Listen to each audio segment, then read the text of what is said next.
杀！全军听令，人在，开炮！开炮！杀呀！杀！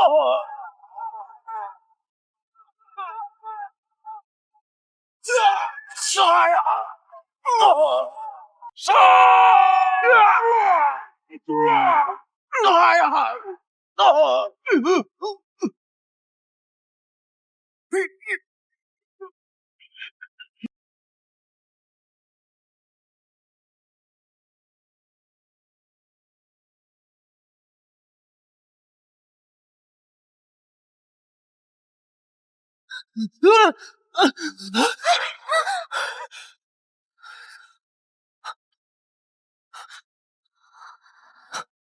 这是哪儿啊？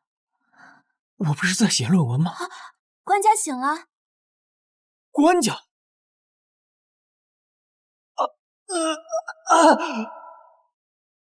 拜见太后。小哥呀，陛下好久了呀！抓到皇帝，重重有赏！追！哎呀！没想到我一个清北历史教授，竟然穿越成了让人千古唾弃的南唐皇帝赵宋。说，现在是几年几月？啊？我是说，如今是何年月？官家刚刚过完20岁生辰宴，可是宿醉迷糊了。什么？生辰宴？史书记载，大前882年，赵宋年满20，遭太后架空，成为傀儡。名将韩非本该力挽天青，却报国无门，魂断风波亭，以致江山旁落，金人肆虐，国将不国。不行，我绝不能让历史再重演，更不能成为一个磕头皇帝。拜见太后。启禀太后，自朝廷南迁以来，官家不理朝政，终日享乐，又于昨日大摆生辰宴，醉得不省人事。官家行止，确实不太像话。如今外有金兵压境，内逢国库空虚，臣恐怕如此继续下去，我大前危矣。所以微臣斗胆，恳请太后摄政，主持大局。放肆！何崔，你敢妄言废帝！皇后何必如此激动啊？难道你忘了金人攻来时，那可是太后临危不乱，第一个主张迁都南逃，又让何统领掌管禁军，这才保全了朝廷。如今太后掌权，那是理所应当。你不信，问问在场的大臣们，谁有意见？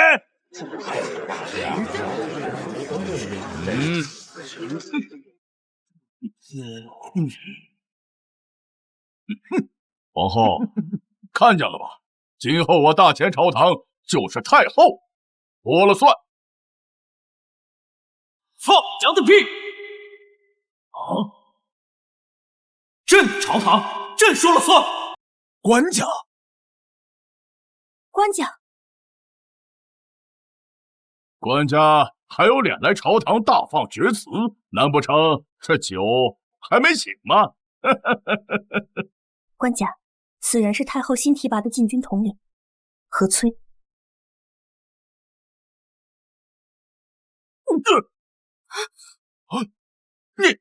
你区一个禁卫统领，是谁给你的狗胆，敢这么跟朕说话？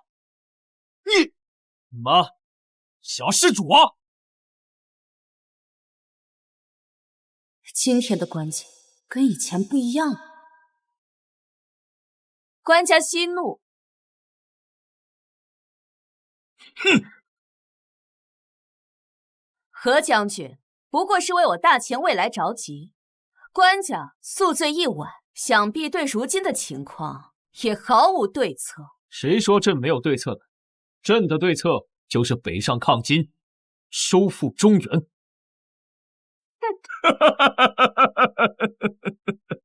且不说金兵士气正盛，统帅完颜宗凶悍无比，天下无敌，就说官家要北上抗金，你有人吗？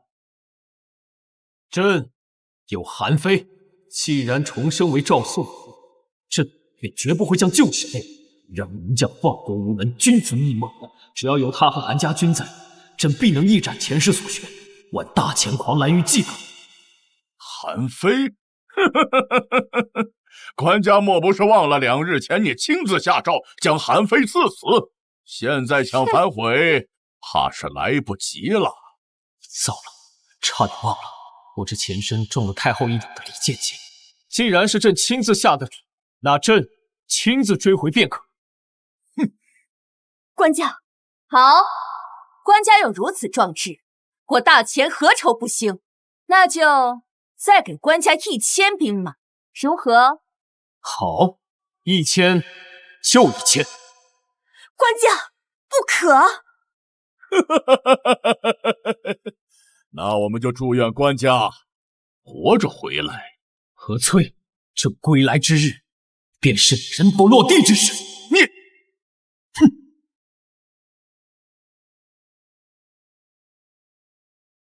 韩非，大前朝廷早已把你抛弃，你又何必负隅顽抗？若是现在下跪投降，归顺我大金，本官许你高官厚禄，如何？文彦宗，我韩非生是大前的人，死是大前的鬼，岂能与尔等豺狼为伍？将军，再打下去必死无疑，让末将殿后掩护您撤退吧。您一世英名，为了如此朝廷，实属不值啊！住口！君让臣死，臣不得不死。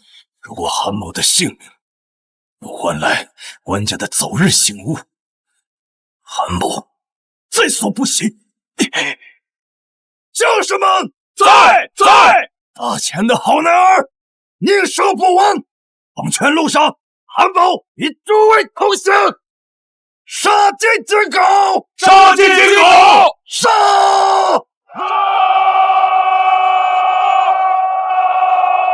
不见棺材不落泪，想死，本王就成全你！小的们，给我杀！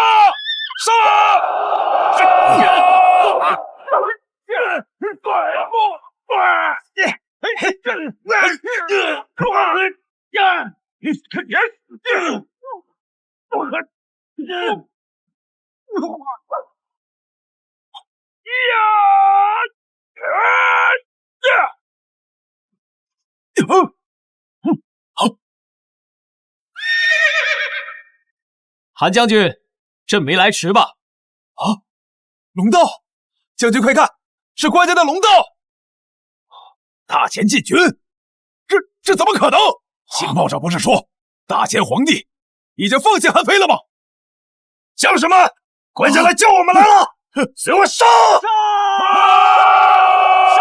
众将听令，龙道前压，给朕杀！众将听令，龙道前压，给朕杀！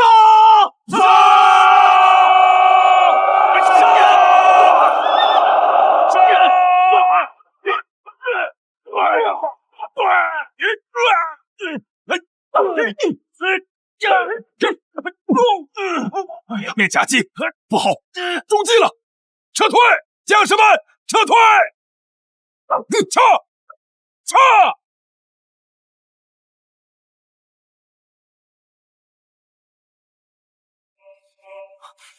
罪臣韩非，该当万死，竟让官家率10万禁军设想来救。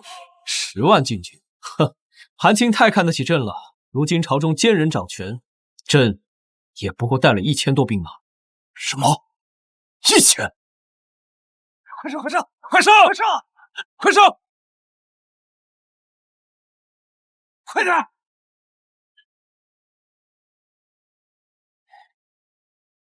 这里没有，找那个。官家莫怕，这些都是我大前的流民。没有战事结束，他们便会从死人身上扒下衣物来遮体，搜刮干粮。但是他们只对金人下手，从不曾轻饶战死沙场的大前将士。哀望官家不要责怪。朕又有什么资格责怪他们？金人南下掳掠，百姓水深火热，这一切都是朕之过。官家，朝中奸佞横行，蒙蔽圣听，罔顾百姓，此非官家之罪啊！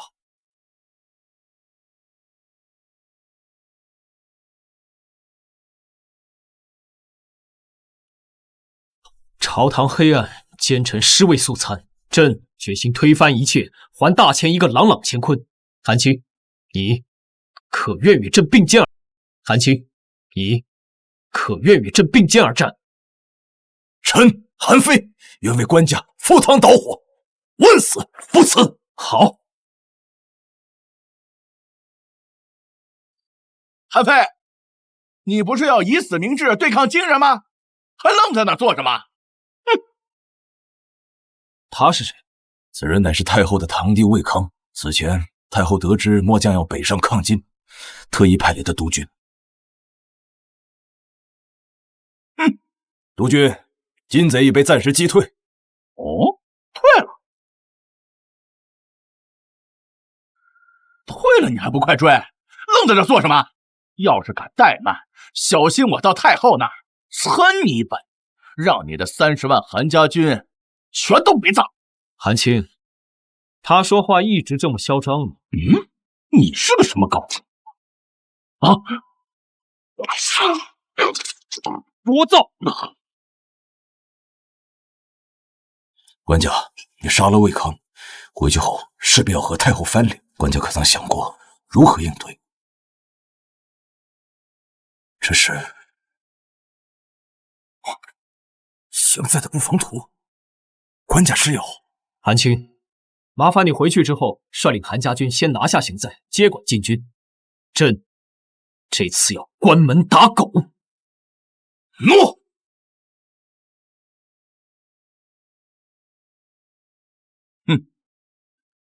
算算时辰，咱们那位英明神武的官家，此刻应该已经葬身惊人的铁蹄之下。住嘴！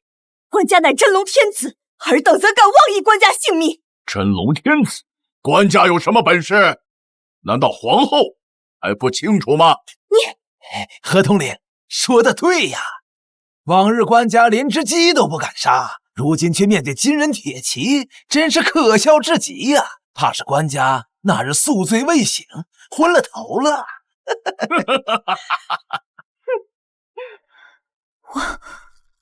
我当时应该拦住官家的。朝廷不可群龙无首，坐以待毙。为今之计，不如按先前所说，由太后掌权，操你一职，携百官渡江。恕你妈个头！尔等阿猫阿狗，何时轮到你们做决定了？官家，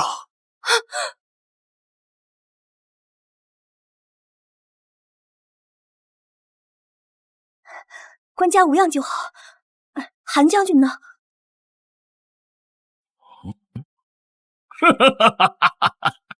我知道了，这定是韩非的尸首。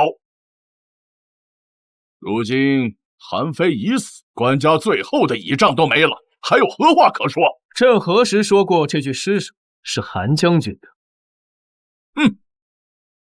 这要不是韩非的尸首，还能是谁的？是谁？何统领自己掀开便知。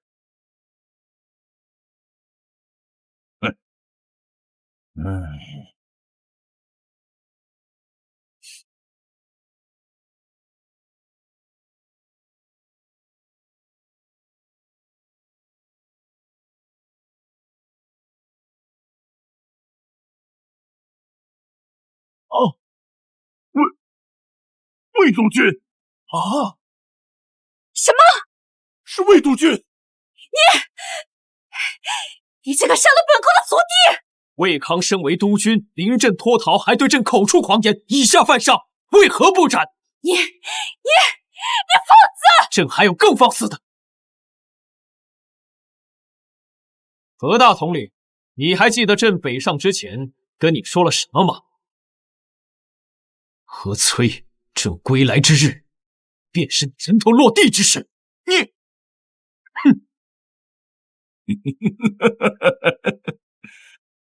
官家这是要杀了我？麻烦你离朕远一点。本将手握10万禁军，是太后钦点的禁军统领，更是朝廷的功臣。杀我？你敢吗？朕说了，离朕远一点，否则怎样？你还敢杀了我？那你倒是动手啊！用你的剑从我的脖子抹下去，来呀！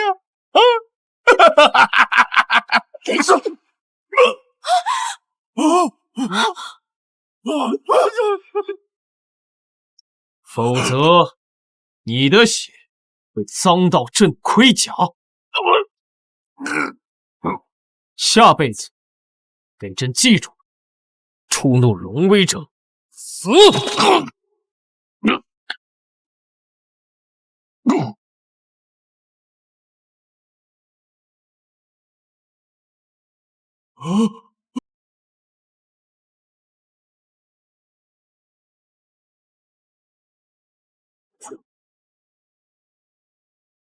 将军，行在之内都已拿下。好，马上整理装备，速速随我去支援官家。是。皇帝，你竟敢当朝杀人！你这里到底还有没有祖宗礼法？有没有大钱炒纲了？这翻来覆去就那一句话，太后，你的脑子都留在后宫了吗？我说官家，无论如何，合同令他护驾朝廷南下，立下汗马功劳，你说杀就杀，如此暴虐，你就不怕让百官们寒心吗？一个为战而逃、趁机夺权的奸佞小人，也被你说的这么伟大。秦丞相，若你舍不得，朕现在就送你去见他。皇帝，你莫不是以为杀了何崔就可以左右朝廷吧？太后，坐不住了耶！住口！金兵势大，我暂比其锋芒有何不对？难道人人都要像你一样带人去送死不成？祖宗疆土，岂能容他人染指？谁敢阻朕抗金，朕便杀了谁！谁可是？好一个谁阻挡就杀谁！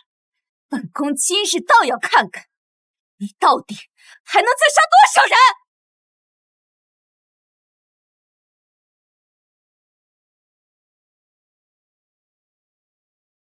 敢问诸位爱卿，是打算和着昏君一块去死，还是跟随本宫南下，另立新朝？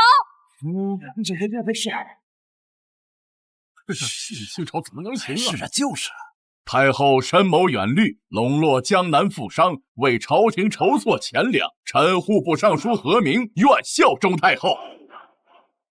太后慧眼识人，知人善用，今后必能稳固朝堂。臣吏部尚书方松愿效忠太后。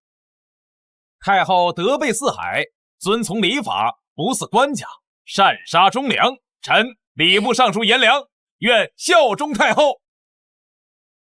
那我们也过去。哎，去了，走。皇帝，你看到了吗？满朝文武除了那些老顽固，一切皆在本宫掌控之下。危难当头，方见朝中还有忠良。忠良？跟着你的忠良一块见鬼去吧！给本宫动手！官家快走，臣妾为您殿后。皇后这份心意朕心领，但朕无需讨。官家留得青山在。朕说了，朕无需讨。你们在等什么？还不动手？自然是等官家的圣旨了，太后。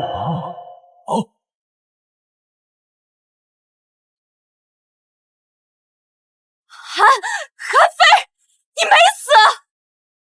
启禀官家，整个行在已被韩家军所掌控，禁军也全部拿下，请官家发落。怎么会这样？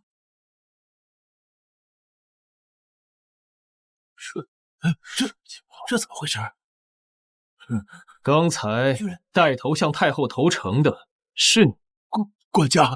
太后勾结奸商，剥削百姓，珠宝私囊。你身为户部尚书，却说他是为了朝廷，该死！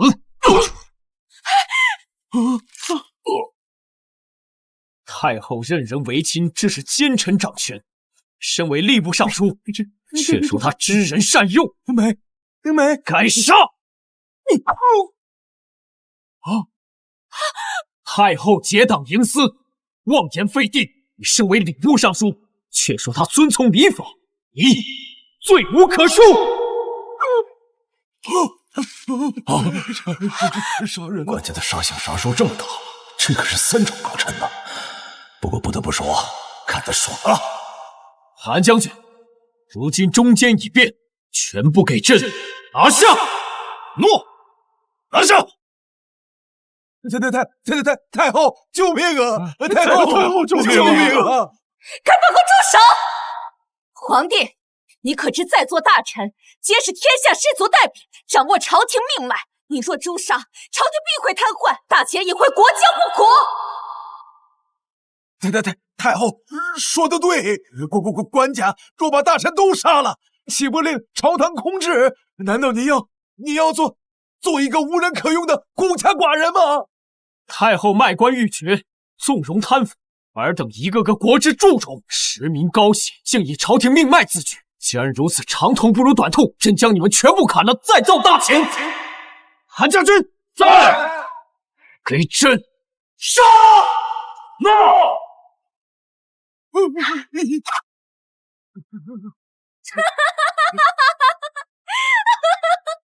皇帝，你还是太过年轻。太后还有什么想说的？这位乃大钱通会钱庄之主李崇金，天下银钱流转，皆经他手。你若敢动他，明日大钱银根紧缩，无钱缴税，你怕是连军饷都发不出来。这位岭南张家家主张千愁，也是江南织造坊坊主，天下之机10之8、9皆经他手。你若敢杀他，不出3月，百姓将无妇可依，无眠御寒，冻死者不计其数。届时不用金人铁蹄南下，你便会大失民心，军心涣散，成为亡国之君。官家，太后所言虽可恨，但也都是实情啊。士族盘根错节，若是贸然铲除，日后必将会天下大乱。再造大钱，赵宋，我告诉你，就算你是皇帝，这些人你也动不得。他们才是大钱的根基，而不是你这个空有其名的少年犬子。哦，既然太后这么自信，可敢与朕赌上一把？赌什么？就赌7日之内，朕没有你这帮大钱根基，凭自己的能力筹到这10万官布，为百姓御寒。管家说的大话也太没边儿了。即便是我张家公布3个月不眠不休，也制作不出5万匹布来。陛下说这话，怕是痴人说梦。朕就问你们敢还是不敢？赌注是什么？若太后你输了，朕就废除你的太后之位，永世不得入朝堂，更不能参政。即便曾经是先帝的爱妃，从今往后，你皆民妇无异。若是朕输了，朕就自写罪己诏，自废帝位，从此往后滚出大钱。好，皇帝，这可是你说的，7日之内必须拿出10万布匹。君无戏言。我们走。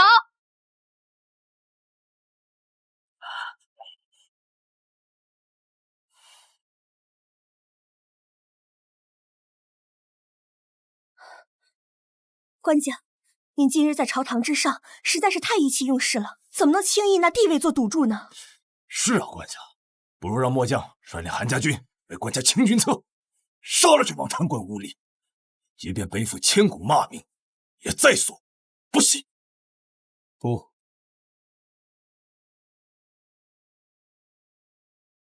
用武力震慑朝堂，并非长久之计。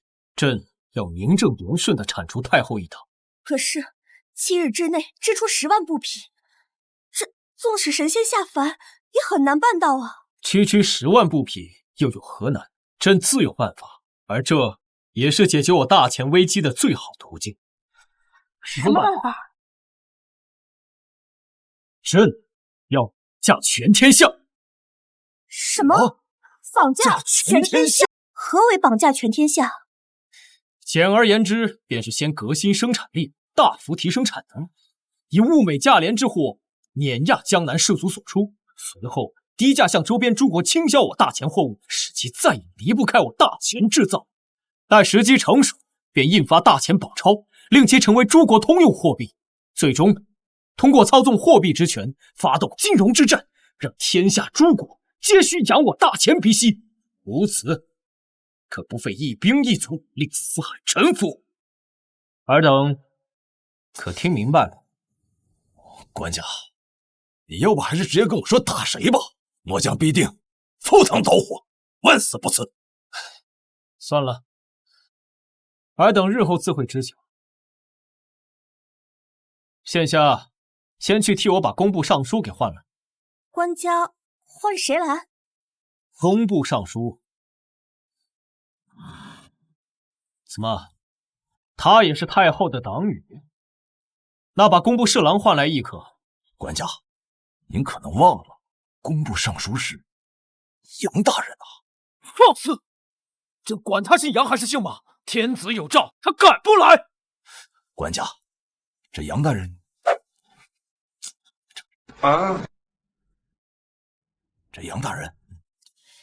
这杨大人是你的岳丈啊！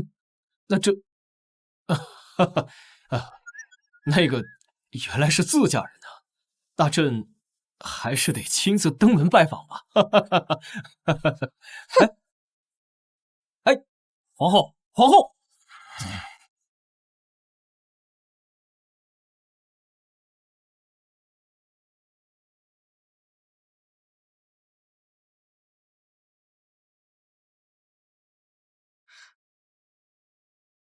站住！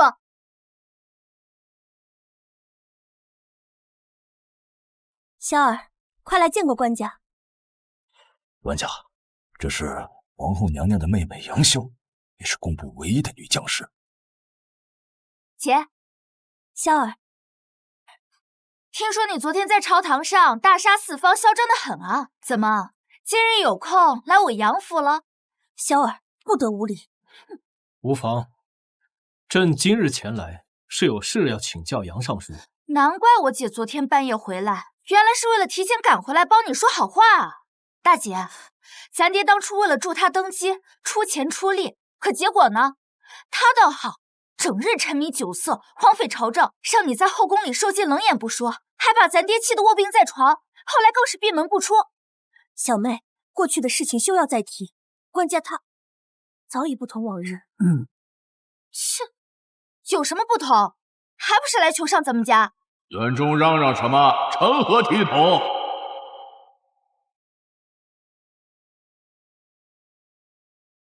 父亲，爹，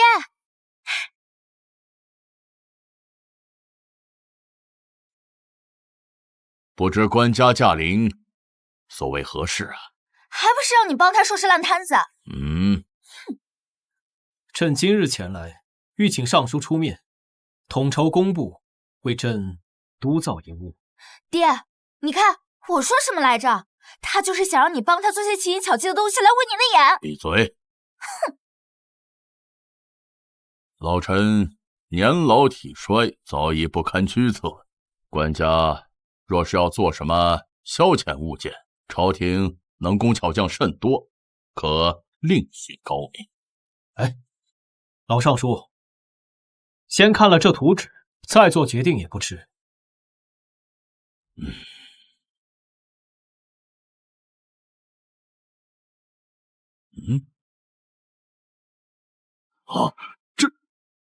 这是说，这是。朕再请问一次，杨尚书是否愿意出山为朕、为大钱督造此业？官家死了这条心吧。今天我爹说什么也不会帮你的。出去！听见没？爹让你出去。我是叫你出去。什么？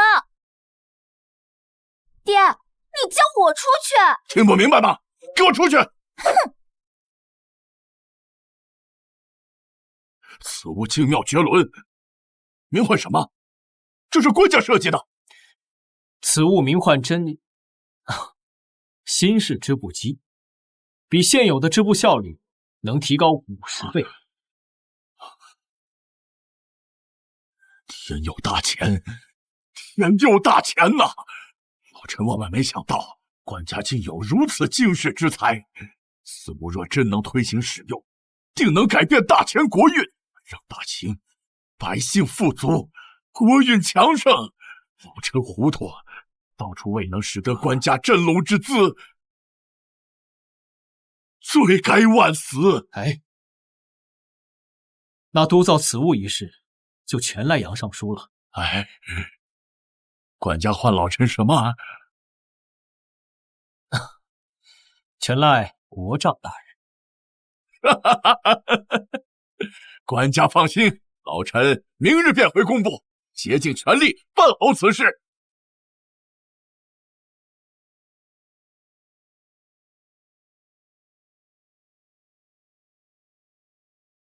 哼！我说什么来着？还不是被我爹赶出来了？我告诉你们，杨逍，放肆！爹，您怎么出来了？您不是发誓再不出府门了吗？我当然是出来恭送官家的。什么？送？官家，小女平日娇宠惯了，多有顶撞，还望海涵。无妨，少女心性啊。官家，老臣还有一个不情之请。国丈请讲。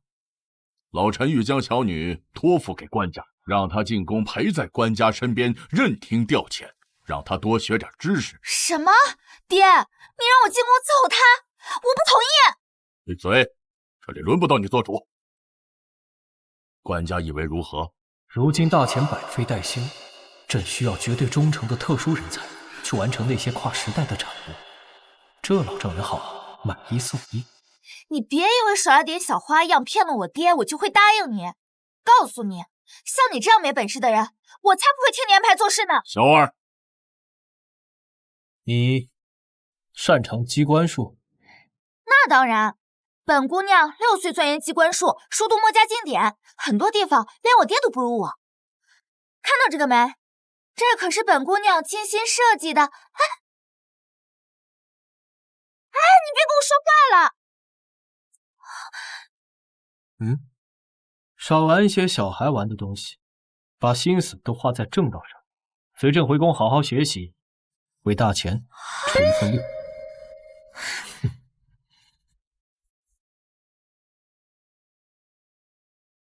哎，太后，太后，微臣打听到了，皇帝昨日他去找了工部尚书杨震。哼，本宫还以为他有什么能耐呢，原来是回去啃他老丈人的棺材本了。是这杨震，他虽是3朝元老，但一身清贫，怕是也没什么家底儿掏给官家。秦相在，传令张千筹，让他名下的织造房和布行通通闭门停运。这7日之内，本宫要让这世上再无一匹绸布。哎呀，太后英明！这7日之后，皇帝失信于众，本宫再一举夺权。诺，微臣这就去办。皇帝，本宫这次倒要看看你还能如何翻身。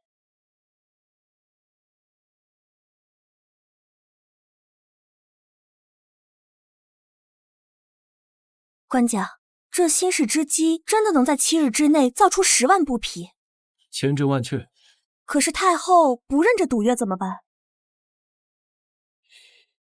太后不认这赌约又何妨？朕造这织机，并不是为了跟她置气，而是为了迈出绑架全天下的第一步，天下民生出大清。韩将军，臣在。拿着这张图纸，命工部再造火炉。此事事关重大，切记保密。诺。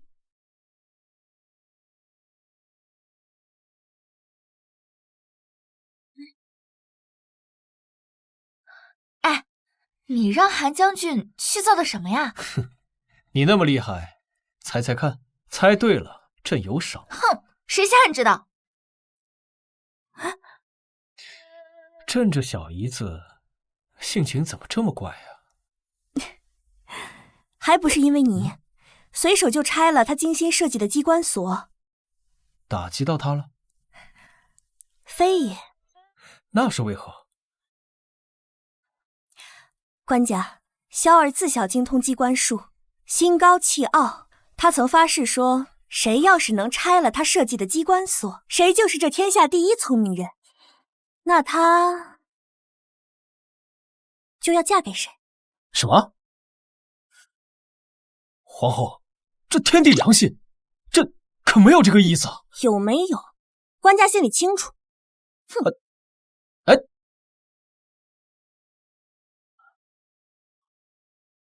杨大人，韩将军，这是最后一批布匹，烦请过目。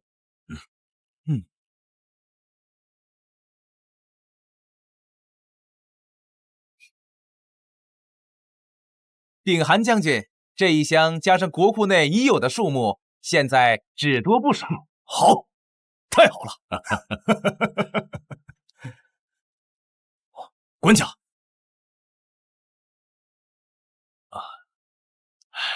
官家，布匹的数量足够了。太好了！7日之内竟能产出如此巨量的布匹，杨尚书功不可没。官家谬赞，全靠官家所赐神机。这几日老臣反复琢磨，又对此机有所改进。今日特将新样机带来。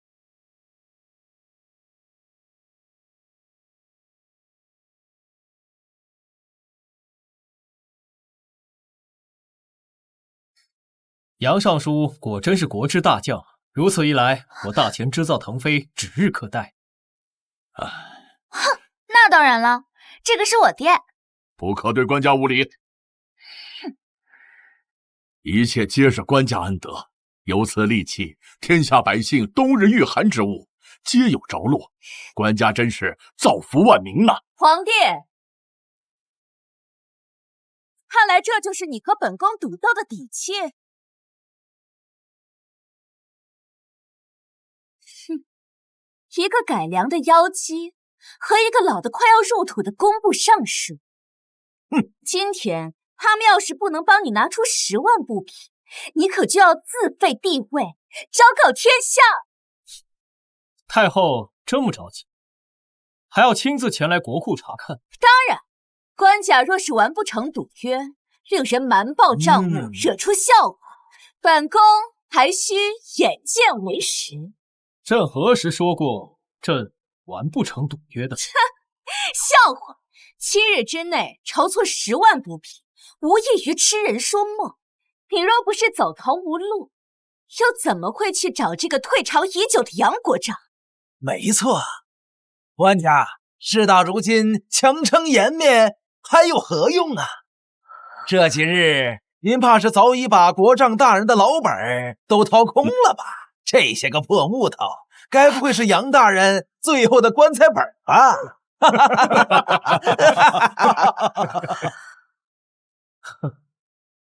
尔等似乎对朕最近的行程很是了解。休要东拉西扯，赵宋，本宫就问你，今日这赌约你是否能拿出来？若是拿不出，你就立刻给本宫。韩非，臣在。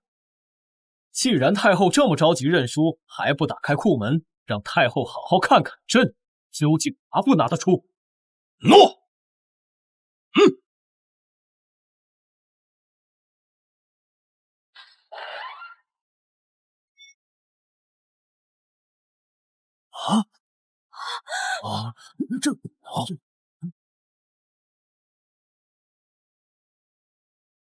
什么？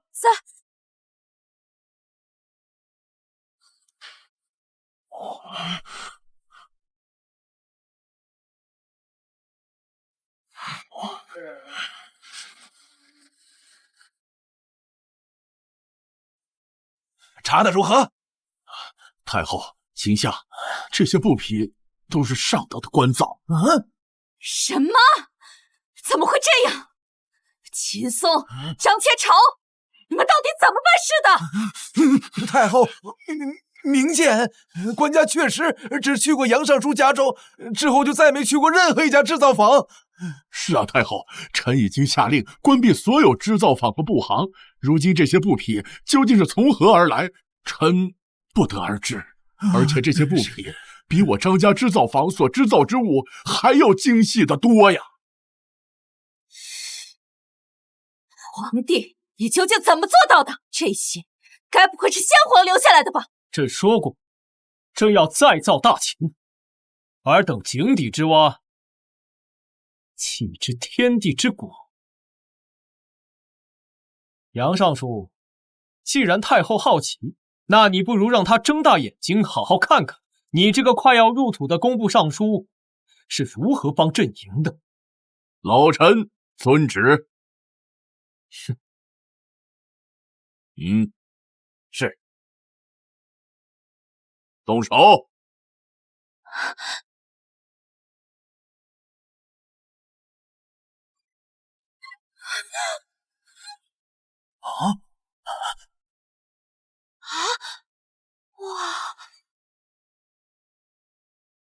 哇，这，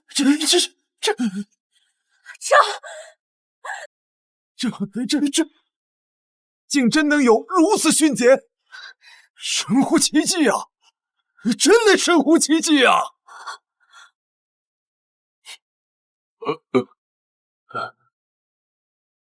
太后，你还有何话可说？依照赌约，朕要废黜你的太后之位，从今往后，你魏嫣然再也不得踏入朝堂半步。皇宫内廷，你再无你的立锥之地，出宫养老去吧。不可能，本宫绝不可能输。皇帝，你难道忘了今人还在北方虎视眈眈呢？叛乱之事，朕自会和朝臣商议，不劳你一切民妇操心。你太后，官家，此话差矣。如今若是金人南下，你将无计可施啊！到最后，你还得请太后出面主持大局。毕竟太后已经和金人打过多年的交道了。看到了吧，皇帝，不靠本宫，难道靠你这些知姬去吓退金人那10万铁骑？没错，朕就是要靠这些知姬。朕要重开户市。你要重虎视？金人如今势大，官家怎么还能与他们做生意？姐，你快劝劝他呀！这简直就是胡闹嘛！本宫还以为你有什么力挽狂澜的妙招呢，竟然是养虎一患，绥靖资敌。资敌？真是短视！朕要用他们织出来的海量布匹，再以诸国无法抗拒的低价倾销卖出。不仅如此，粮食、食盐、矿物、木材皆是如此。朕要这天下诸国皆入我大钱之购。届时这天下都穿我大钱之布，用我大钱之物，这天下民生皆系于我大钱一国。到那时，你以为他们还哪里来的勇气，敢侵犯我大钱？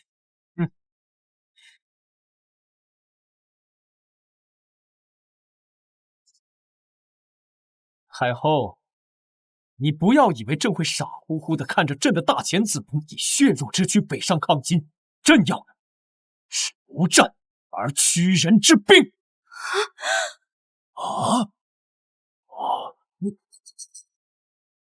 官家此举实在太异想天开了，掌控天下万国民生，并非易事。光是大钱国内就有无数百姓无衣可穿。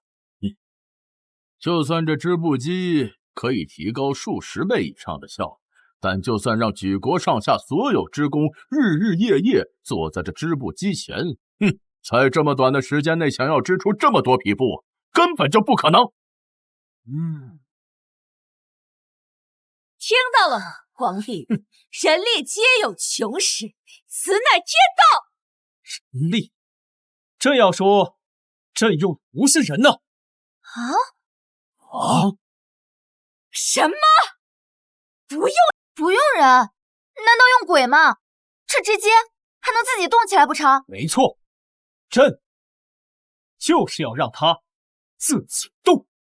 韩青，臣在。把东西给朕抬上来。走。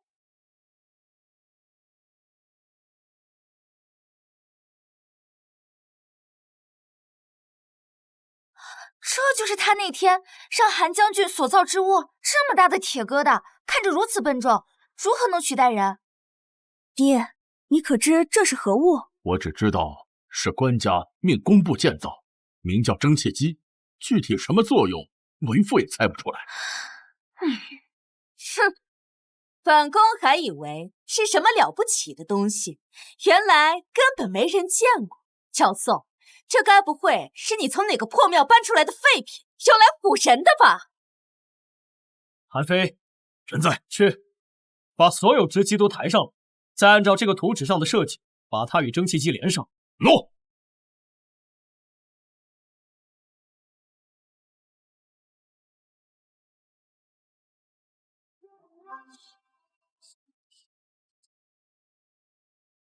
那个，抬过来。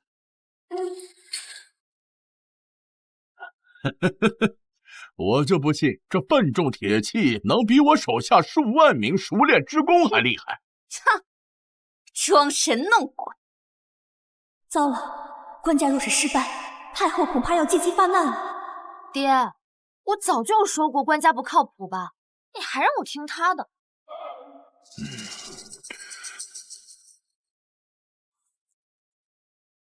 官家已经组装完毕了。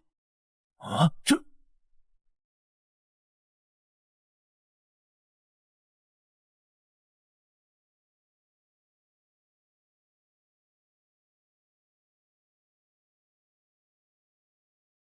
今天，朕就让你们见识见识什么叫做工业革命。给朕看好了！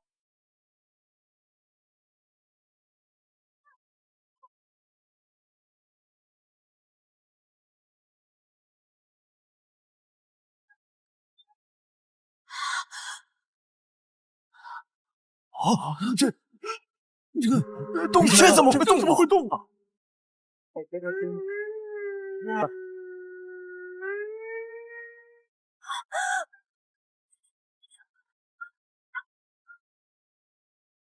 这太离谱了吧！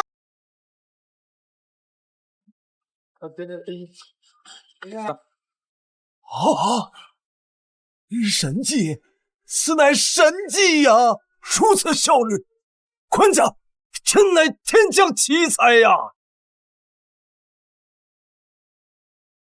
魏嫣然，你还有何话说？依照赌约，从现在开始，你便不再是我大前太后了。不，绝不可能！本宫乃先帝册封，是你名义上的母后，大前以孝治国。若是你把本宫赶出皇宫，就不怕动摇国本吗？你也有资格跟朕谈动摇国本？若不是你结党营私，败坏朝纲，我大前朝堂何至于沦落到如此境地？若不是你纵容贪腐，剥削百姓，我大前国力何至于每况愈下？这一切的罪魁祸首就是你，魏嫣然。若非我大前以孝治国，若非你头上还顶着太后的名声，朕早就一刀将你砍了。现在你是自己体面的离开皇宫，还是等朕请你出去？好，好，皇帝，你够狠！本宫走。站住！皇帝，还有何事？将你不该拿的东西全给朕交出来！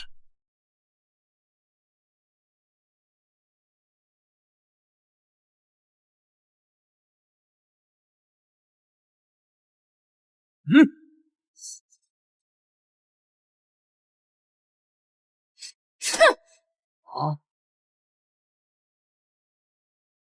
还有，啊！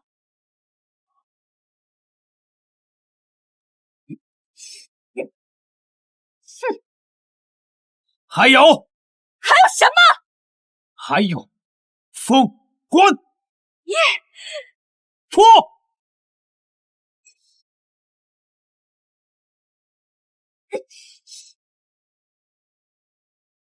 哼！还有，凤袍！什么？赵宋，你让本宫当众脱下凤袍！给朕脱！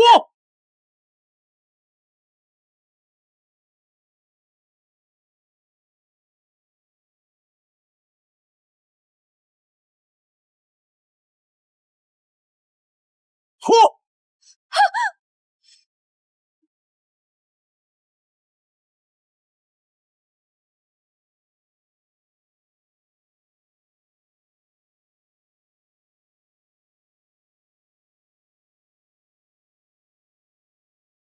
即日起，朕将卫士逐出皇宫，贬为庶民。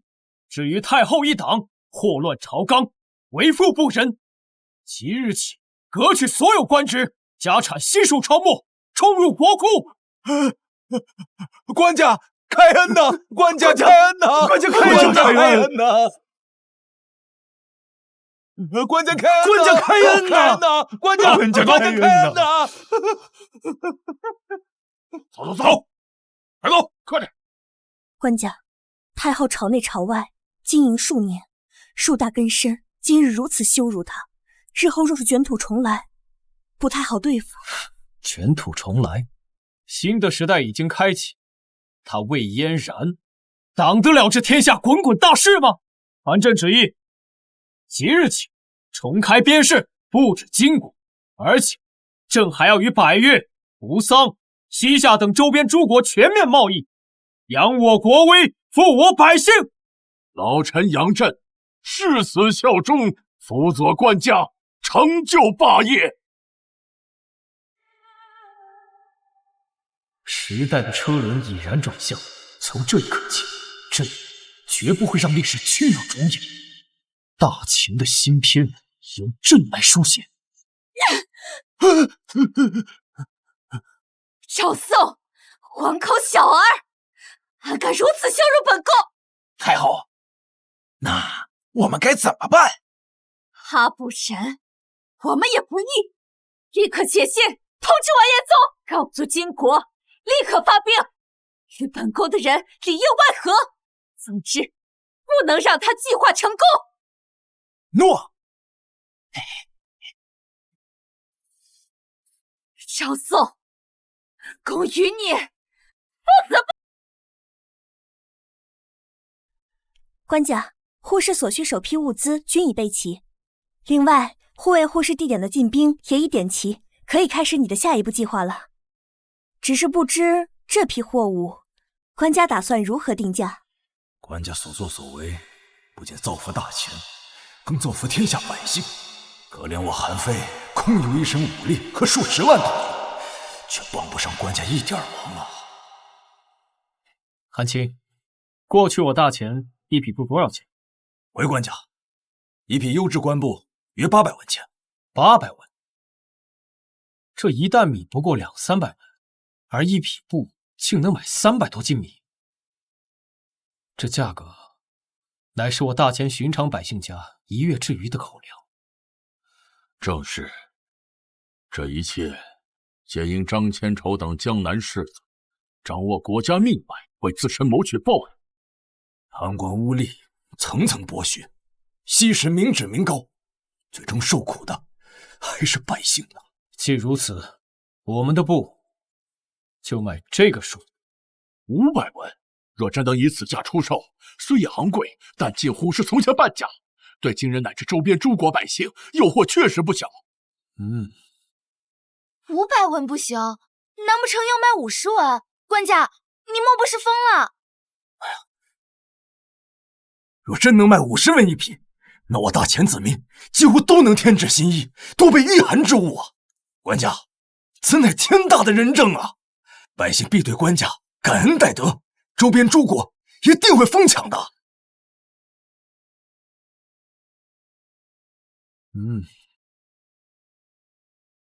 官家难道打算？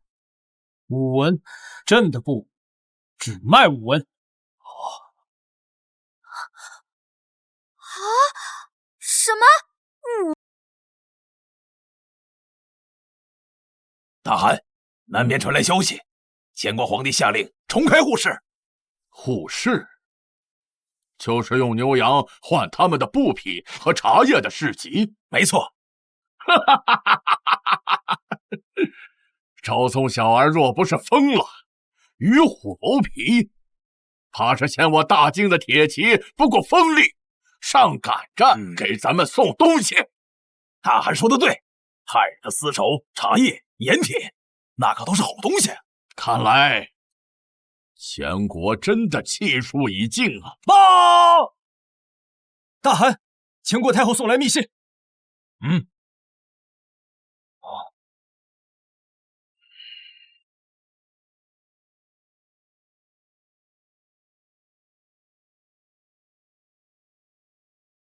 咱们的那位老朋友前国太后让咱们发兵攻打大前，他会帮忙里应外合。嘿嘿，大汗，机不可失，末将这就去点齐兵马，趁护市之初，全军松懈，一路南下，直捣黄龙。好，这一次本王一定要踏平前国，把赵宋的脑袋当夜壶。是。赵宋啊，赵宋，你内外树敌，不得人心。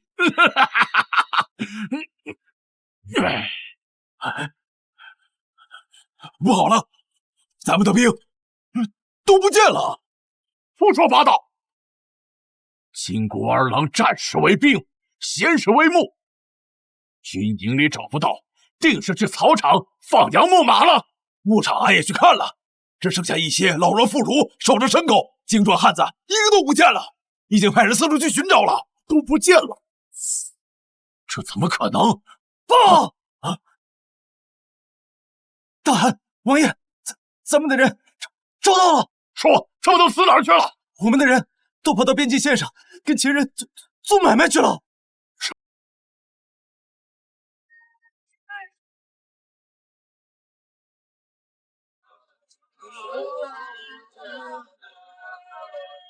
两位，我等此番微服出行，就是想看看大前开通护市的消息是否为真，没想到办得如火如荼啊！是啊，大前此番护市让利颇多，只要用大前的宝钞结算，就可无问购买一匹布，简直白送啊！让利，两位国主未免也太过天真了。西夏国主此言何意？你们还不知道吗？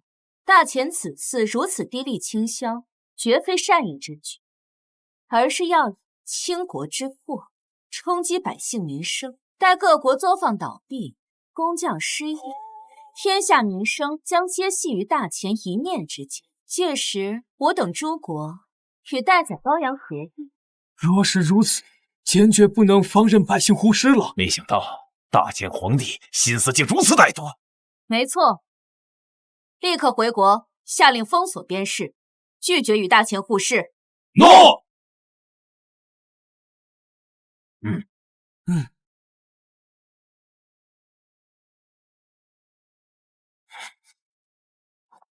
文家，不好了！西夏、百越、吐蕃三国国主闭关锁国，拒绝与我大前贸易。什么？怎么会这样？5文一布的价钱，他们竟不动心，何况还有其他的商品。西夏国不但拒绝，还疑似联合其他诸国共同抵制护市。其他小国因为让利颇丰，暂时拒绝了。若是如此，官家绑架全天下的大计，恐怕要受阻了。朕还真小看了天下英雄，这西夏的国主倒有几分见识，竟然让朕起了几分爱才之心。这都什么时候了，你还想着收复人家？怎么，小姨子，你是觉得朕做不到是吗？我承认，官家在制作机巧之物上是有些本事，但是你有没有想过，治国哪里有这么简单？除非诸国国主都是傻子，否则怎么可能轻易把名声大权交出？你还想着收复人家，你就没有想过别人是否同意？平日蚂蚁挡路，你撵过去，可曾问过蚂蚁有没有意见？你什么意思啊？韩非，臣在。点齐10万精锐，去替西夏那些国主打开他们的国门，让他们给朕开城迎客。诺。你这不是不讲道理吗？道理从来只在大炮的射程之内。陛下真是神机妙算，轻易便识破了大前皇帝的诡计。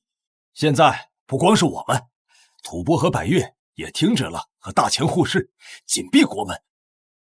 要不了多久，等其他各国发现，大前便会孤立无援，再无生意可做。届时定会派使臣来让利求和。报！陛下，韩非来了。朕说什么来着？大前来服软了？不是，是大金来的。拉开大门，将军便替官家轰开你的大门。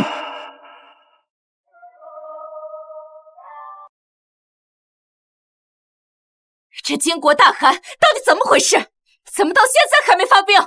太后莫急，这金人本就贪财少智，想必他们是想趁着互市先捞一波好处。但眼下西夏3国已与大前拒绝互市，用不了太久，皇帝的如意算盘很快就会落空了。不好了，太后，韩非受诏发兵西夏，大破西夏国都。如今3国国主全部发布重开互市。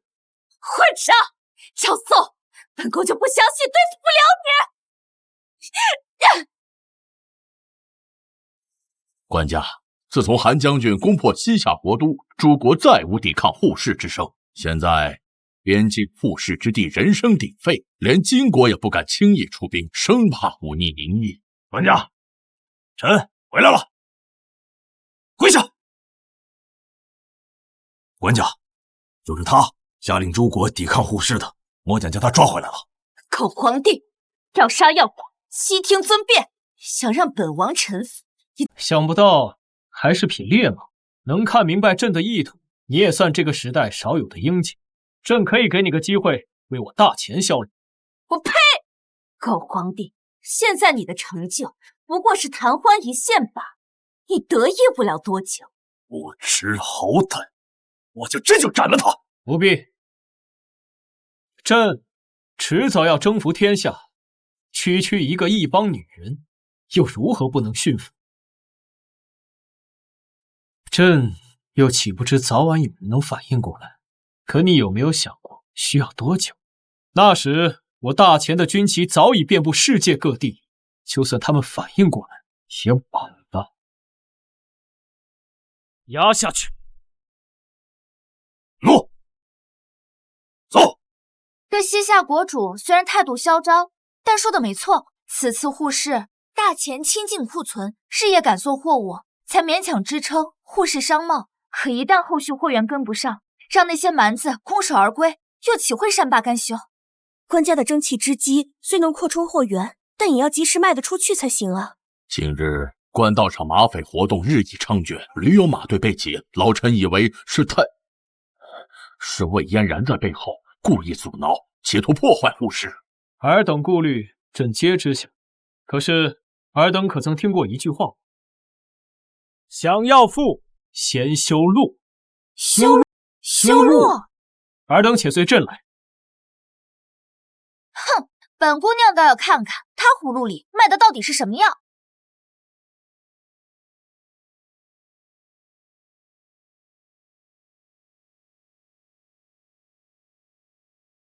这便是朕为大前修的铁路。什么？铁路？这不就是2根铁条铺在路上，中间再插些木板吗？官家耗费这么多铁料，就造出这么个玩意儿？朕这铁路还未竣工，这只是其中一小段工程。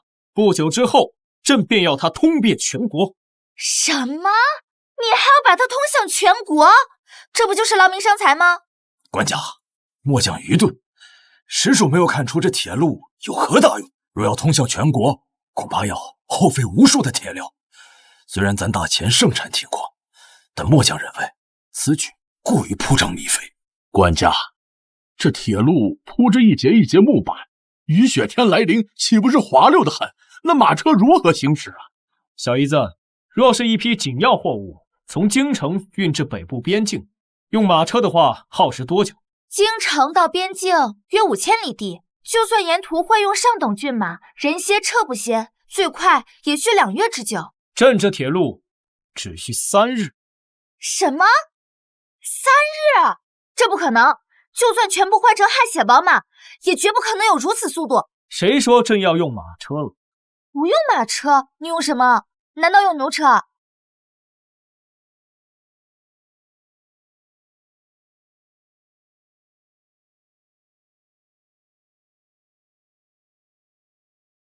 朕用火车。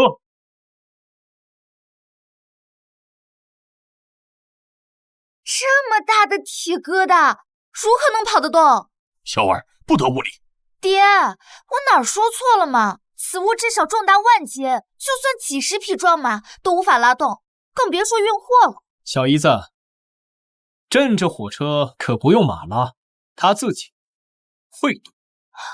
自己会动？官家莫不是在开什么玩笑？他要是自己能动，你让我做什么都行。当真？我警告你啊！你要是敢动我，小心我半夜给你下毒！想什么呢？朕虽研制出了铁路和火车，但却缺少一个将其推广到全国的人才，而你，就是朕需要的牛马，需要的人才。这火车和先前的织布机一样，都是要以蒸汽机为动力，只需要1名司机和2名副手，便可畅通全国。官家，何为司机？皇后可以认为是驾车之人。这不可能，我不相信。哼，除非你让我亲自试试。不怕你质疑，就怕你不好奇。小姨子这种牛马就是用来坑的。你不信，随朕上车瞧瞧。哼，愣着做甚？上车呀！这么个大铁疙瘩，只有你说的那么神奇？既然你不相信，那就由你来开火车。我可推不动这大玩意儿。不用推，你只需要按下这些按键就行。真的只要按下它就能开动了？君无戏言。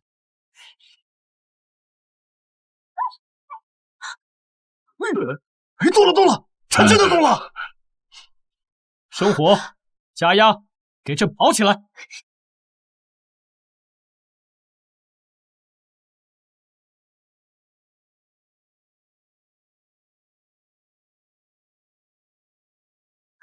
我开上火车了！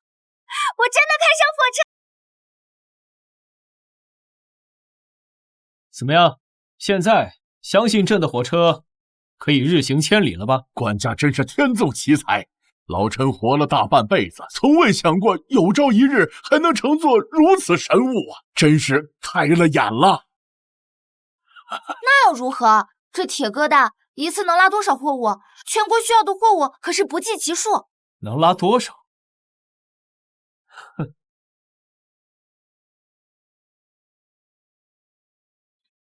一次可拉100万斤。哦，好啊，太好了！若是如此，我大前边境的护士将无后顾之忧啊！官家，这火车不仅能日行千里，还能装载这么海量的货物。官家每每出手，绝非常人所及，老臣佩服的五体投地呀！小姨子，你现在觉得如何？不过可惜呀！官家可惜什么？唉，可惜了朕这火车动力虽足，载货虽多，又划时代之先河，却缺少真正能懂它之人。要是能把朕这火车推广至全天下，朕虽死也瞑目了。等等，姐夫，这活你就交给我吧，我保证以后吃喝拉撒全在这辆火车上，保证以最快的速度把它推广出去。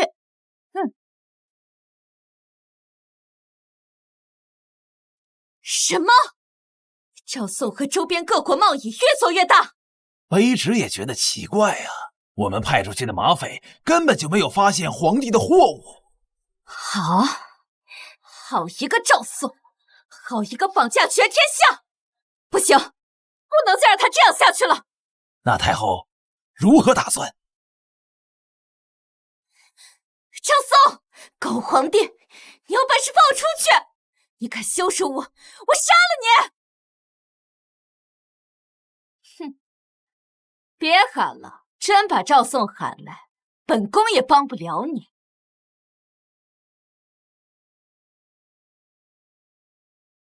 大前太后，你不是被赵宋赶出朝堂了吗？他那个黄口小儿还奈何不了我。废话少说，本宫今日来是要跟你谈一桩买卖。什么买卖？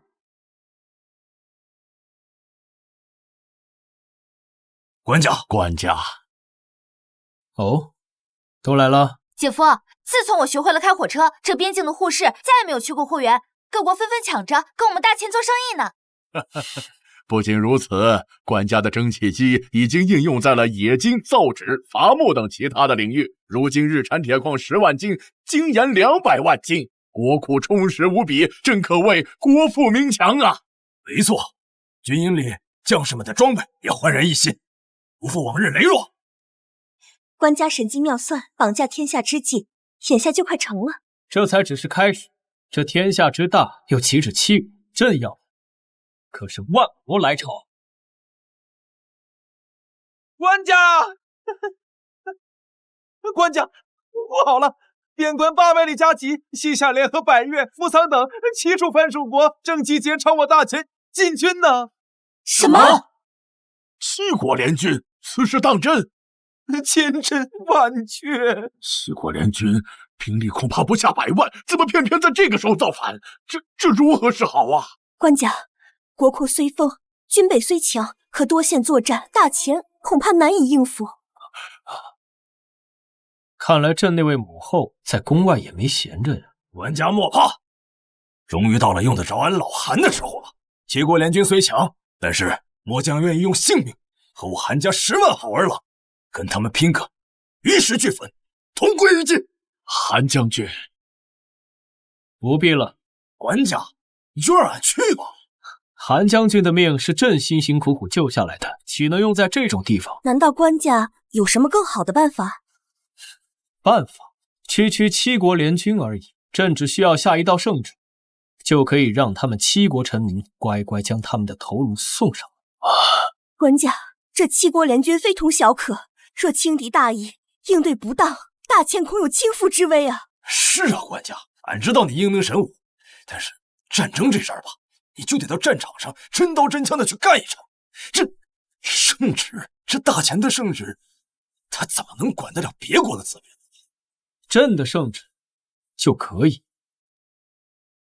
姐夫，他们不信你，我信，我替你送圣旨。好啊，那这份大功就归你。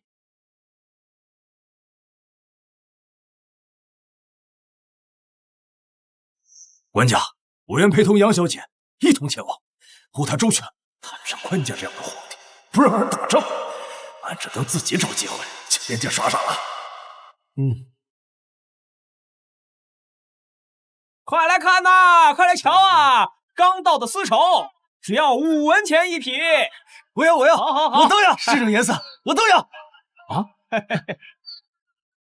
哎呀，自打这大钱开通了户市，我们老百姓的日子越过越红火呀！这大钱皇帝英明啊！是啊，要是没有这种户市，咱们就要回到从前过那种苦日子了。那怎么能行呢？这现在啊，可谓是人人都能穿得起绸缎，人人能吃得起精粮，人人还能喝得起茶叶，这可谓是真正的天下大同啊！这日子，这怎么能倒退呢？官兵来了！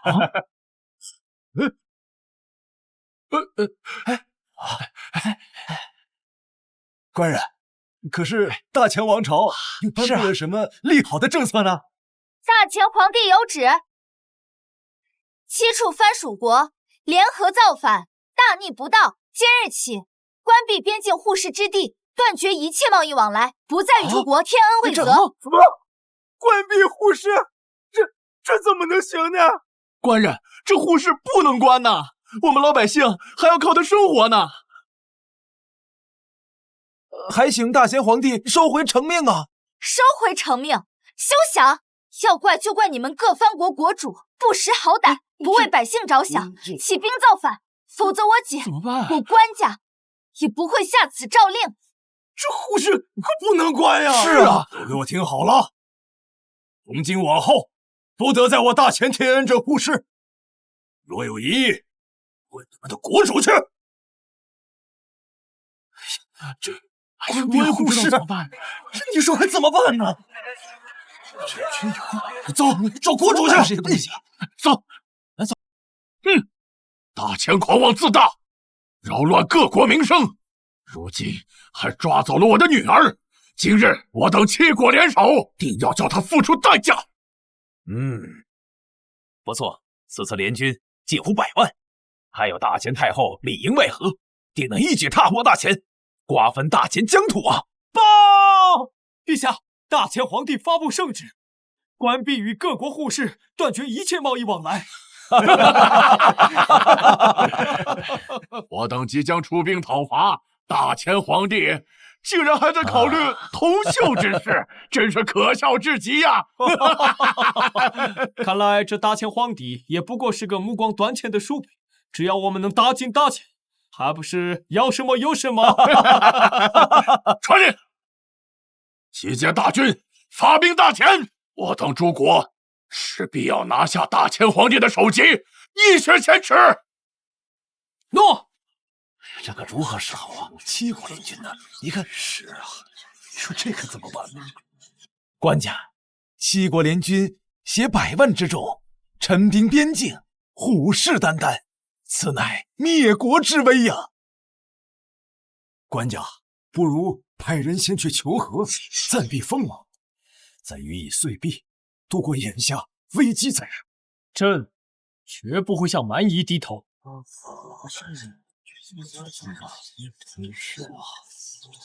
官家，眼下不是意气用事之时啊！没错，若是官家无法子，不如请太后出手。先前太后掌权，与各国多有联系，若请太后出面，说不定替官家扭转乾坤。不必了，朕自有对策。对策？7国来犯，你一个黄口小儿，能有什么对策？魏先生，还敢出现在朕面前？魏嫣然，朕已经将你逐出了皇宫，竟敢擅闯朝堂！逐出皇宫？哼！如今7国大军将至，大前危在旦夕，你若无回天之力，本宫身为大前先帝遗孀，岂能坐视不管？你又凭什么认为这7个藩国会听你行事？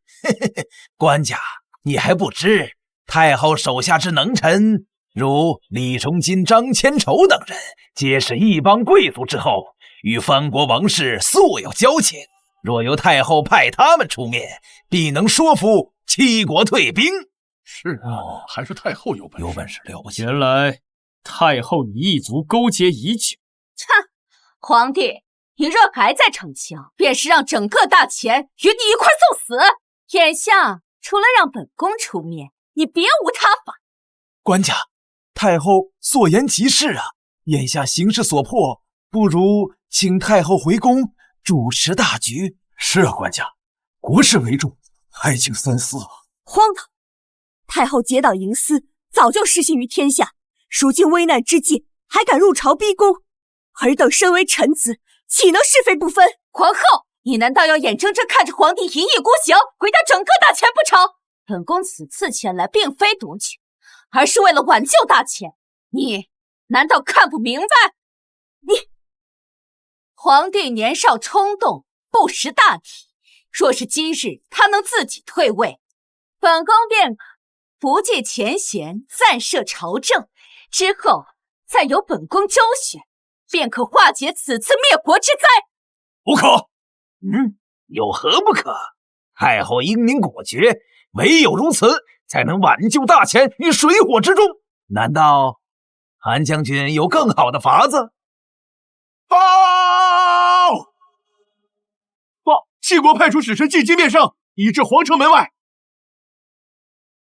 报！齐国派出使臣进京面圣，已至皇城门外。齐国使臣同时前来，这是来者不善呐！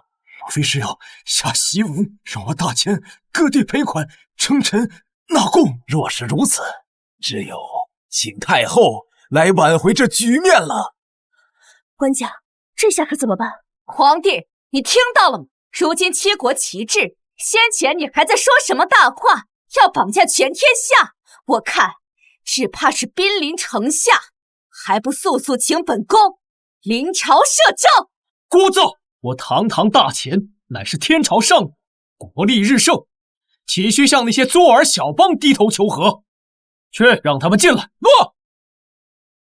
死到临头还在嘴硬，不求和，难道真要百万黎民为你陪葬不成？陪葬？哼！天下民生皆系于大钱。朕已传出一道圣旨，关闭户市，中断一切贸易。过不了多久，就会让各国国主跪地求饶。朕问尔等，信或不？朕问尔等，信或不信？一道圣旨，喝退百万联军。赵宋，你当真以为你是历史上那些千古一帝吗？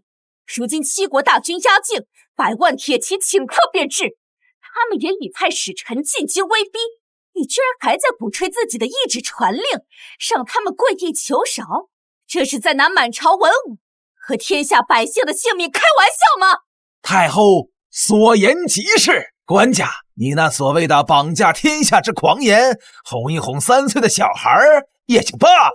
如今七国使臣就在殿外，是战是和，是生是死，已是顷刻之间，官家却还如此执迷不悟。诸位同僚们，这大钱的基业恐怕就要断送于此啊！官家，老臣恳请你以江山社稷为重，以天下苍生为念，放下和太后的恩怨吧。是啊，眼下唯有请太后，才能与诸国周旋一二，还请官家让步，由太后主持大局。你们这群墙头草！皇帝，你听到了吗？这是众议，更是大势所趋。齐国使臣到！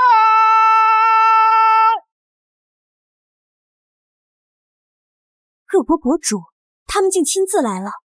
皇帝，你若再不退位，由本宫出面，那可就真来不及。诸位大臣看到了吗？七国齐至，甚至国主亲自前来，定是来向我朝索要岁币、割让疆土的。皇帝若还是执迷不悟，我大钱必遭灭顶之灾。确实是这样，是吗？哦，是吗？废话，难不成他们是来向你朝贡的？既然太后与这7个藩国交往密切，那要不你替朕问问，他们此次来京城所谓何事？哼，诸位国主，本宫深知尔等此次前来，定是因为本国皇帝所作所为触怒友邦，特来兴师问罪。诸位国主明鉴，我朝皇帝言少愚昧，但太后英明仁德，可与诸位斡旋商议，只要退兵，一切条件皆可商议。没错，不过这前提嘛，当然是先让皇帝交出大权。大钱太后，你似乎弄错了。弄错？弄错什么？你们不是替各国前来传送檄文和战书的吗？自然不是，我们此番前来是专程向大钱皇帝请罪求和的。什么？请罪？启禀大钱圣上，七国国主受奸人蛊惑，擅自起兵触怒天朝龙威，我等忠义大臣特将他们拿下，听候大钱官家发落。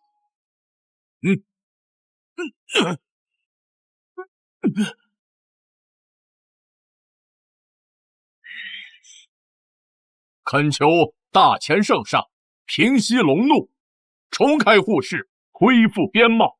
恳请大前皇帝重开户室，恢复边贸。怎么会这样？朕说过，一纸传令，便会让各国国主前来认错。尔等现在可信了？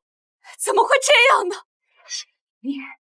你究竟是如何做到的？朕不是说过，绑架天下是朕的目标，掌握天下民生，让诸国的百姓衣食住行都离不开我大秦。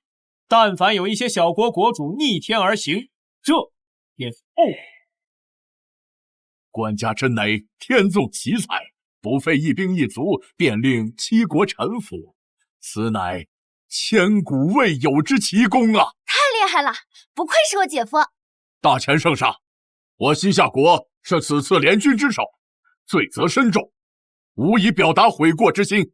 但我国国主贺兰勒马容颜绝世，素有西域明珠之称，我能恳求令他侍奉左右，以修复两国关系。我西夏愿与大前永世修好。我等各国愿与大前永世修好。既然叛乱之事已了，尔等便回去吧。但各国国主需留在我大前为质，且今年上缴的岁币必须翻番。若敢有误，朕便再断贸易，兴兵问罪。谨遵大前圣上圣旨。谨遵大前皇帝圣旨。退下吧。韩非，臣在。方才扬言要太后主政的，一律革去官职，发配边疆，充军效力。至于卫士，擅闯皇宫，勾结外邦，意图谋反，与秦松一同打入天牢，后世发落。诺，快走！官家，饶了奴才狗命吧！官家，官家，官家！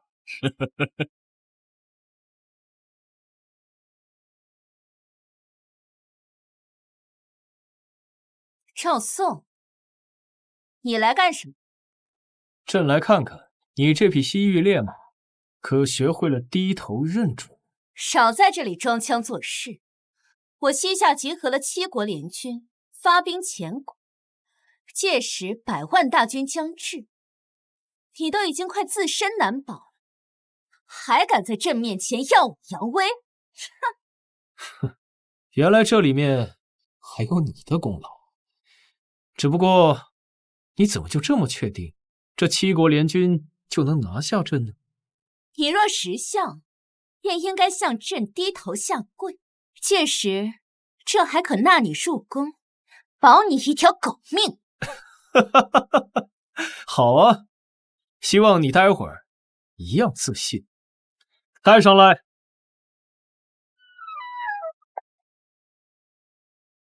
快点！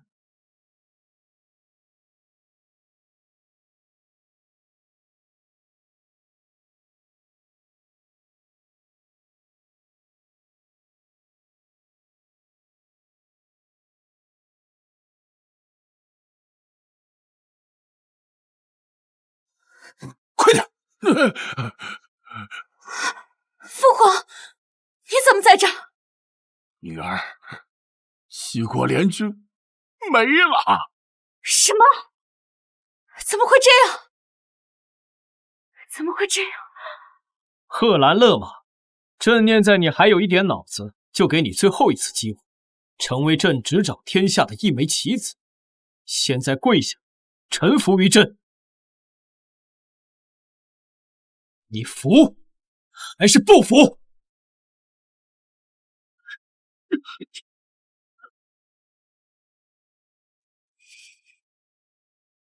本王甘愿臣服。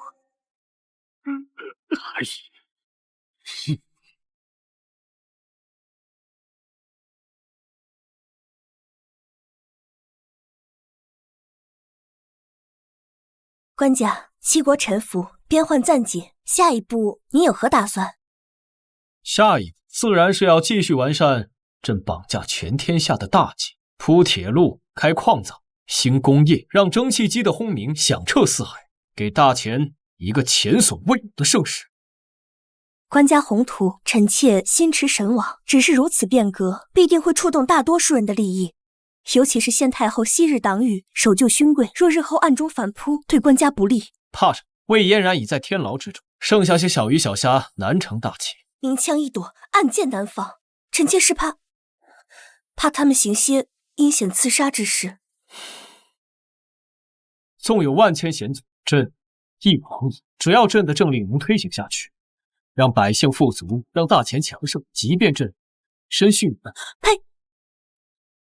官家不能说这么不吉利的话。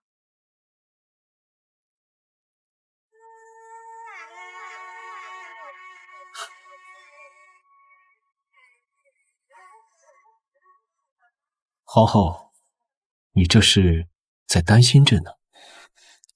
那是自然。如今天下初定，皇室血脉仅存官家一人，事关国本，官家不能有丝毫闪失。既然如此，那朕便尽量多担子嗣，好让江山稳固。官家这是做什么呀？此地乃是御书房。御书房又如何？方才皇后所言，这当务之急，不是要延续皇室血脉？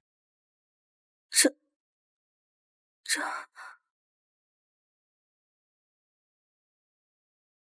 姐夫，不好了，不好了！有人劫狱，救走魏嫣然！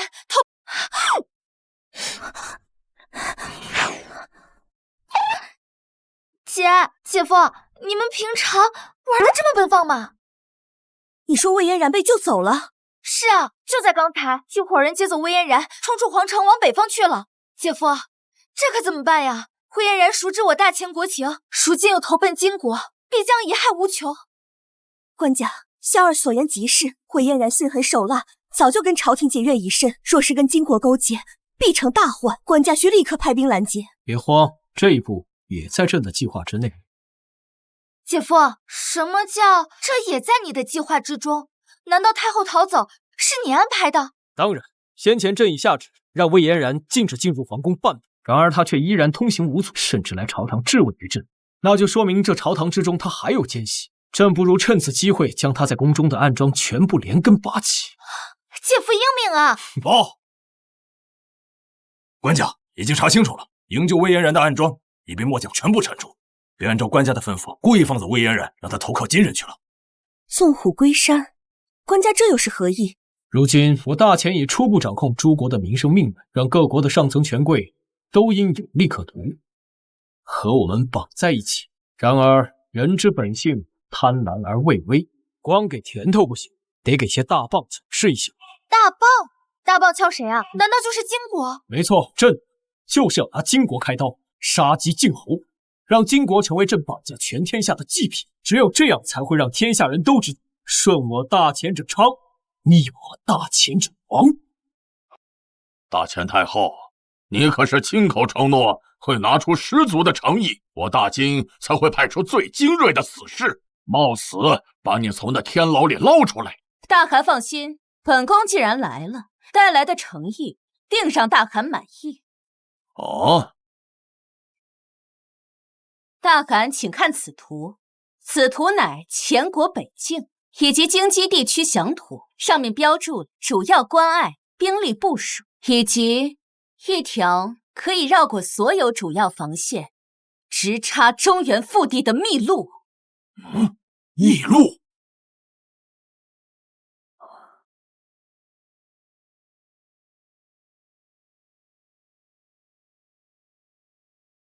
这条小路真能直捣黄龙，突袭大钱的京城。但为保万全，还请大汗先命完颜宗将军大张旗鼓，猛攻据北城。据北城，前国北境的关贸重镇。没错，若是此处遇袭，赵宋必派主要部队北上驰援。届时中原腹地空虚，大汗再亲率精锐，由我引路，轻装急进，就可一举拿下前国京城。等赵宋的小儿发现中计时，京城已破，大局已定。纵使他再有逆天手段，也回天乏术。大汗，魏太后此计可行。赵宋小儿发现中计之时，京城已破，大局已定。纵使他再有本事，也回天乏术。好，就这么办。即刻点齐兵马，这一次本汗定让大钱举国覆灭。是。赵宋，等大钱灭国之时，本宫定将你碎。报！完颜国亲率20万大军奔袭巨北城，边关告急，请求朝廷速发援兵。这金人又来，这才安生几日啊？莫非是天要亡我大钱？20万大军，巨北城虽坚，恐也难以久守啊！慌什么？金人既敢来，打回去便是。官家万万不可！那金人势大，铁骑凶悍，若起战事，恐非良策呀！是啊，官家，如今国库充盈，何必再动刀兵？不如派使议和，虚以金帛，暂息兵戈，方为上策呀。这2人是谁？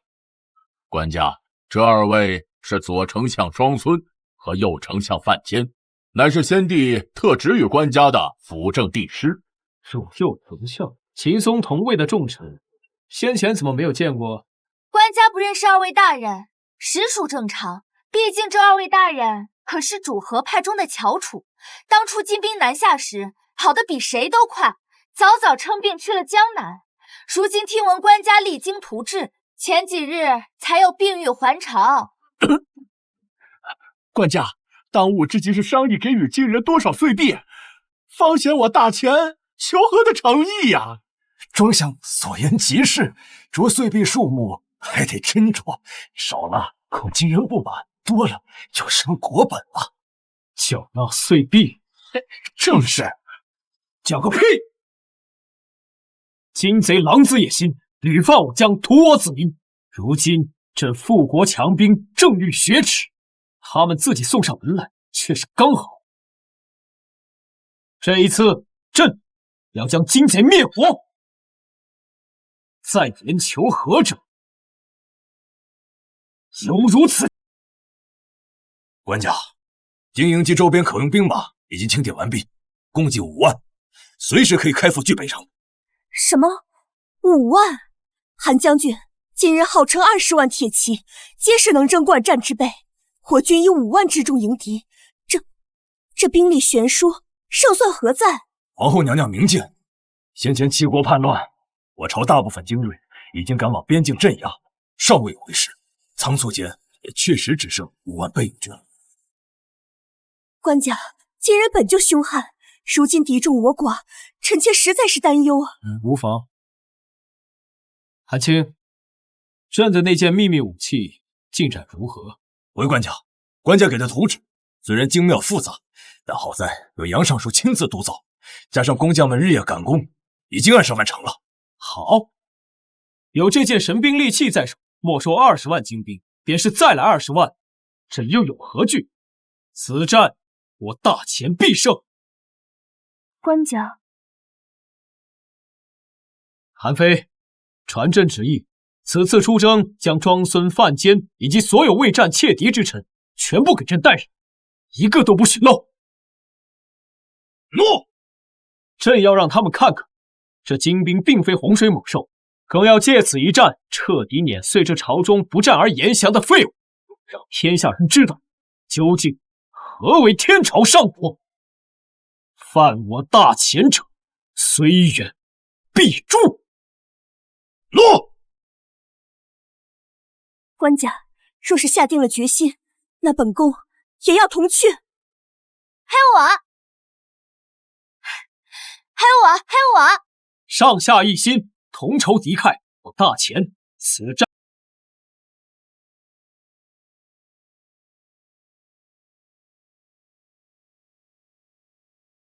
官家，算算时辰，经过的军队就快到了。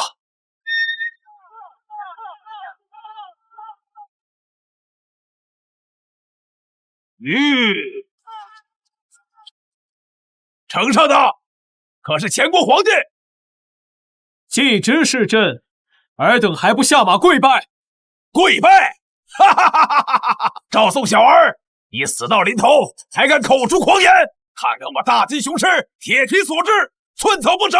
你若识相，就速速打开城门，自负出降。本王说不定会大发慈悲，给你留个全尸。完颜宗，该投降的是你们才对，立刻把魏嫣然交出来，再叫你们大汗亲自来我大前京城，3跪9叩，俯首称臣。届时，朕或可考虑留你金国宗庙不毁。官家，这惊人势大，切不可逞一时口舌之快啊！是啊，官家，我方只有5万人马，怎可挑衅这20万大军呢？好一个不知死活的惶恐小儿，竟敢如此侮辱我大金，亵渎我大汉天威，真是不知死活！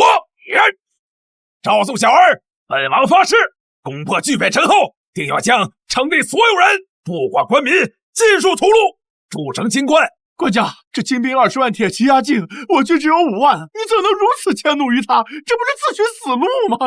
是啊，官家，现在撤回方才的话，或许还来得及。现在就应该据城死守，等待各方援军呐，官家。皇上，为此一战，朕已准备好秘密武器。秘密武器？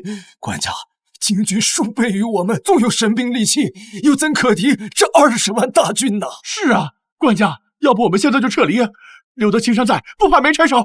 逃？该逃的是他完颜宗。安青，臣在。速去准备出城迎敌。诺。出城迎敌？官家，你当真吗？官家，不可呀！官家，韩将军纵然神勇，也应据城而守，待敌军锐气消散，再图反攻。是啊，官家，敌众我寡，出城时无异于以卵击石啊！将军，巨北城门开了，前军似乎要主动出击。嘿嘿嘿，赵宋小儿，你可真是蠢猪投胎，自寻死路！儿郎们，准备杀进巨北城，抢钱、抢粮、抢女人！抢钱、抢粮、抢女人！完了，完了！官家你糊涂呀！皇上，安青，你在。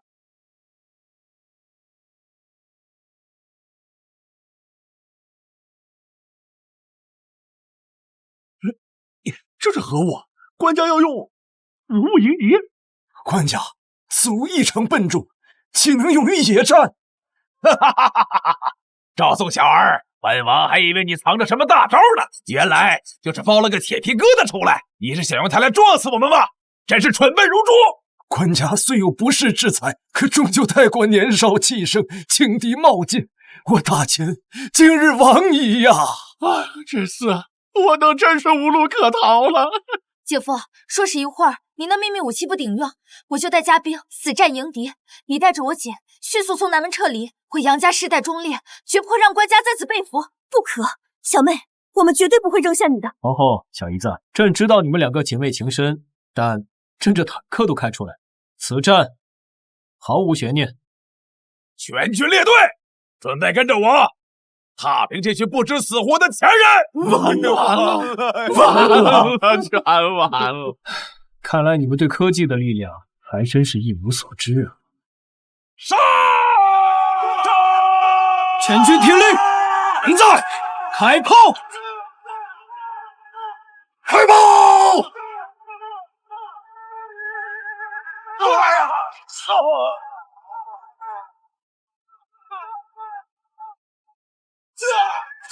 呀！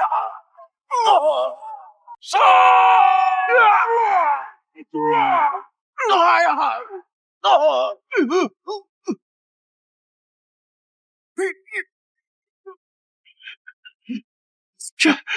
这是何等神物啊！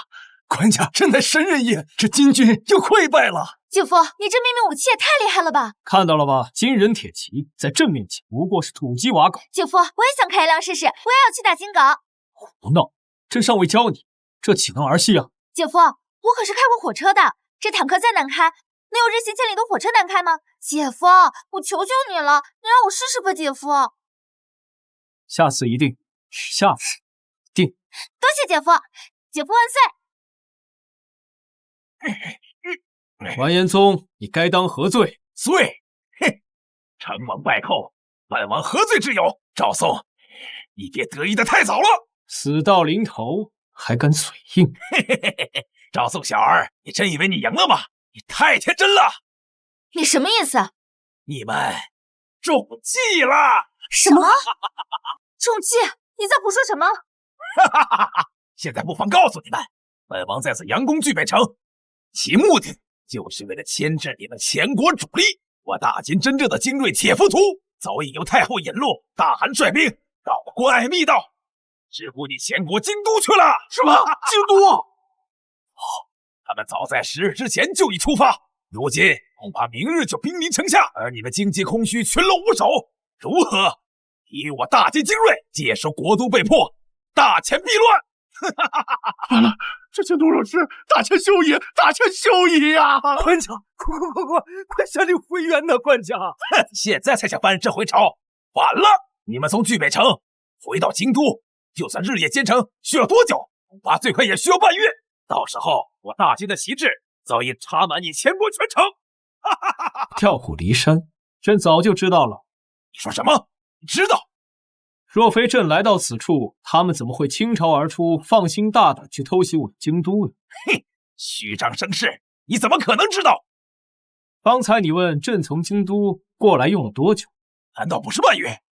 最快也需10日，你休想骗我！哎呀，还是怪朕出发的晚，昨日才从京都抵达此处。你说什么？昨日？小姨子，去准备发车吧，朕要好好带他兜兜风。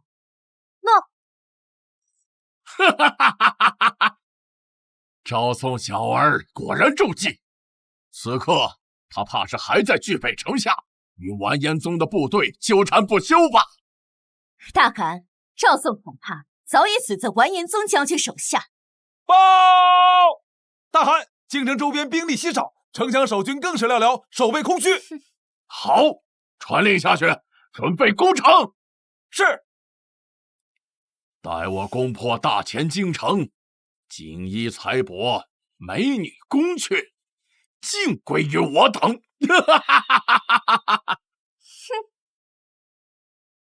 大汗，不要忘了，说是赵宋未死入驻京城后，还需组织军队以逸待劳，伏杀仓皇回援的赵宋等人。那是当然。只要赵宋一死，本汗就彻底拿下这中原的江山，届时定封你为摄政太后，共享这天下。赵宋，这大秦天下本宫得不到，就算毁了也不会让你得到。儿郎们，破城之后3日不封刀，任尔等烧杀掳掠，纵欲妄为。杀！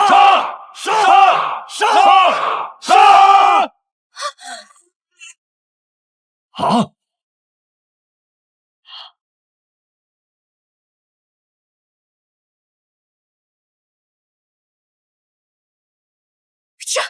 这是怎么来到朕的京都，也不提前打声？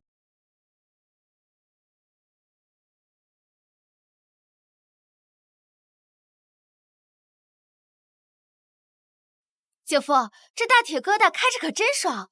哼，不可能！你明明应该在聚北城，怎会在此？赵宋，究竟是人是鬼？朕自然是人，不过尔等井底之蛙，不知这科技之力。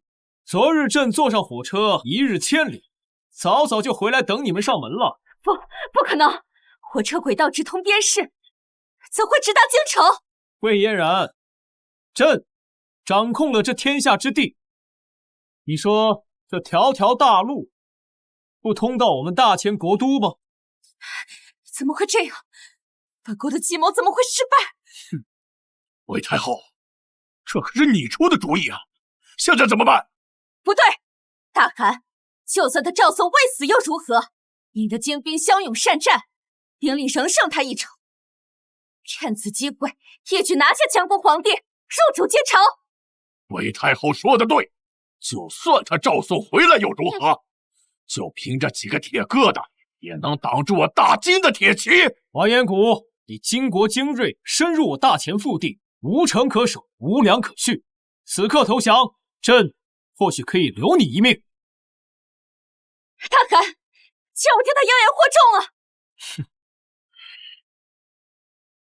儿郎们，准备作战，拿下大前皇帝的人头，封万户侯！万户侯！万户侯！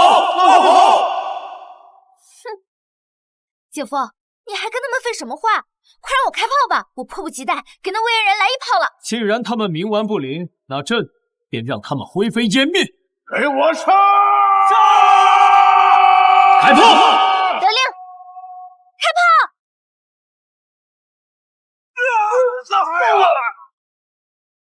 啊！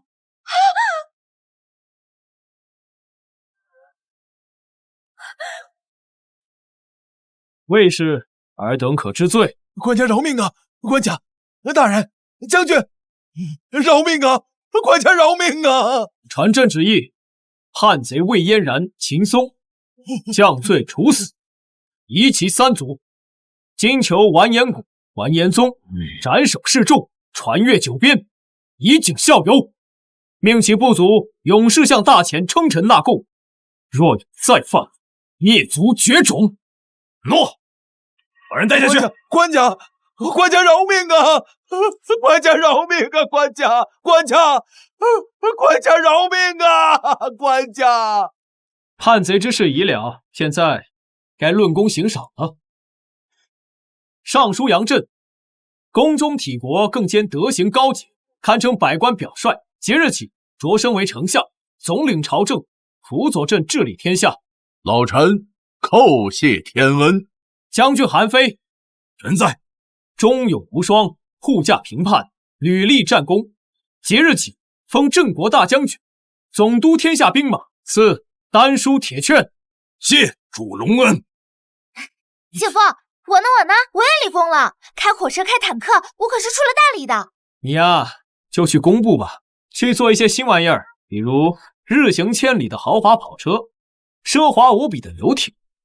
跑车、游艇，那是何物？虽然听不懂，但姐夫让我造的一定是好东西，我干！皇后，诸事已了。上次在御书房未竟之事，这次朕可不会让任何人来打扰我们。哎呦，官家讨厌，这还在朝堂之上呢。散朝。恭送官家，皇后娘娘，万岁万岁万万岁！